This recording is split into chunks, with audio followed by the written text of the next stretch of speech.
Nitwa Lambert Hakiziyaremye abasanzwe n'umunywanyi w'ishirahamwe bita African Gender Promotion Initiative. Ishirahamwe gihaye gushira imbere iterambere rusange, kuvuga abigeme n'abahungu, abagabo n'abakenyezi bafatana mu nda, bagafatana amaboko mu iterambere, kurondera iterambere.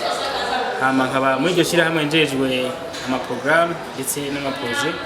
Rero no munsi bwo mubivuze twatunganije inyigisho, sinokuzita inyigisho cyane gose, ariko navuze ikiganiro no kuyaga kubijanye n'ubuzima ndorabitsina urwaruka.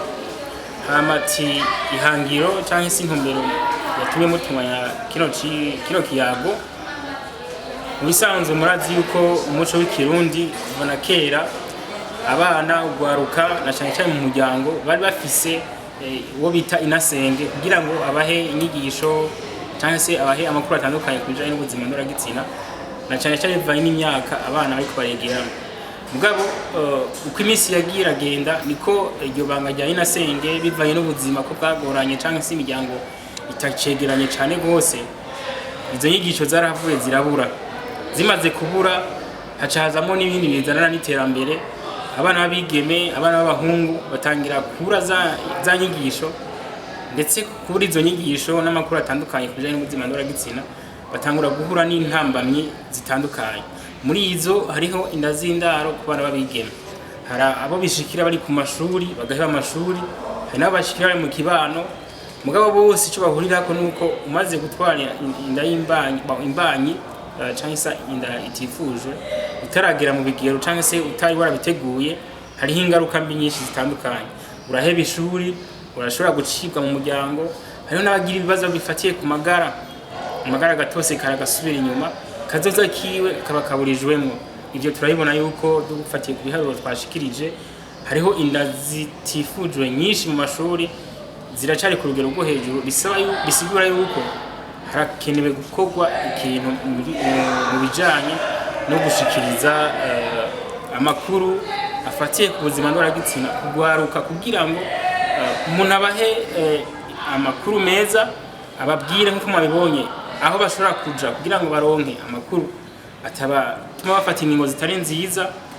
Ni ukuvuga bashobore gufata ingingo z'ubuzima bwabo badakoreye kutamenya, ahubwo bafata ingingo bafatiye ku makuru meza baronse kandi yizewe, ashobora kubafasha gufata ingingo nziza ijanye n'ubuzima bwabo, irondoka rije n'amagara meza canke se kugwaruka ubuzima ndoragitsina bwabo. Rero twashimye no munsi kuza muri université bita Institut Universitaire de la Centrale d'Afrique yo mu Kamenge, kubera ko niho twateguye no munsi.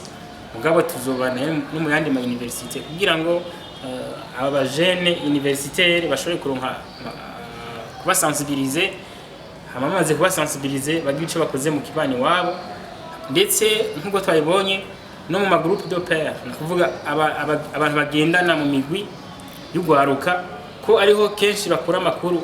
Dufashe urugwaruka rufisiyo yindi migwi ruhurikiyemo kuronka amakuru meza atomoye, bashobore gushikiriza amakuru atomoye.